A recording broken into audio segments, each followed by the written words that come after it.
Apache Trudeau is not that well known in the annals of Canadian crime, and yet he is one of the most prolific serial killers in the country's history.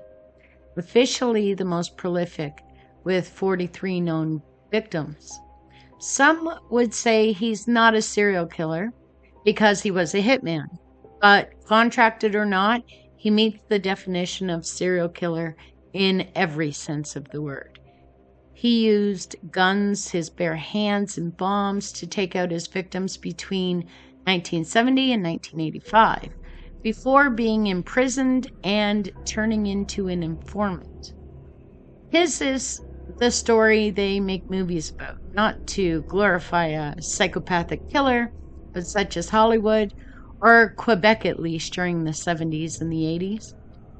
For a variety of reasons, including socio-political ones, outlaw biker clubs became very popular in the province of Quebec during the 60s.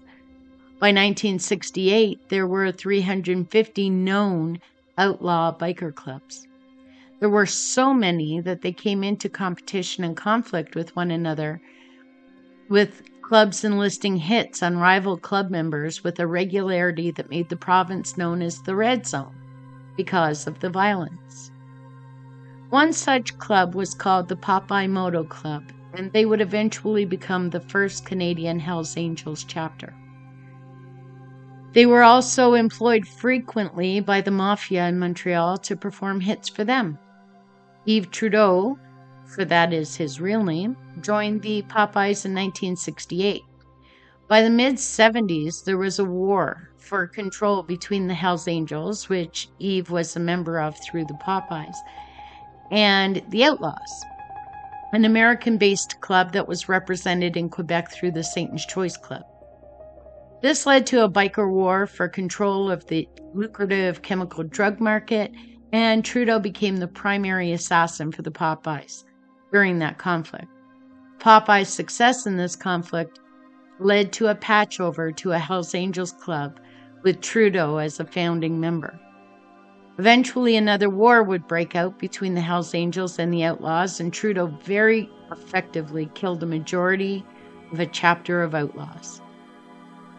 Eventually, as these things go, Trudeau's chapter became too outlaw, drew too much attention, and fought too much with other chapters. They had to go. In what became known as the Lennoxville Massacre, several chapters of Hells Angels decided to liquidate the North Montreal chapter, to which Trudeau belonged. They were called to a meeting and 5 of their members were killed. Trudeau was only spared because he had signed himself into rehab and therefore was not there. When he got out, the other chapters had taken his bike and a lot of his money. He was out, he would have to have his tattoos removed and give up his patches. He would get his bike, though, he was told, if he killed 2 people for the gang. He killed one of the targets, and then realizing that his former Hells Angels colleagues had a price on his head, he turned informant. In 1985, he pleaded guilty to 43 counts of manslaughter, 29 victims shot to death, 10 bombed, 3 beaten to death, and 1 strangled. He was given life with parole eligibility after only 7 years. Just 7.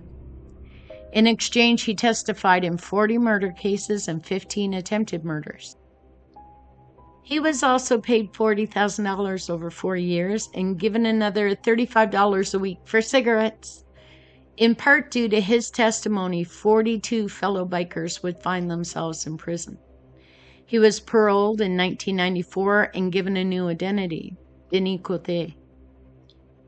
He worked as an orderly in a nursing home and drove a bus for disabled people. By 2000, he was back into the coat and sexually assaulted a 13-year-old boy. He got 4 years for that in 2004. Because now he was both a snitch and in jail for offenses against a child, he was kept in isolation for 23 hours a day. He would be diagnosed with cancer in 2006 and paroled in July 2008 to a medical facility where he died. Thank you for listening. If you're enjoying these videos and want more, don't forget to subscribe and turn on your notifications so that you don't miss any videos. Thank you for watching. We really appreciate it.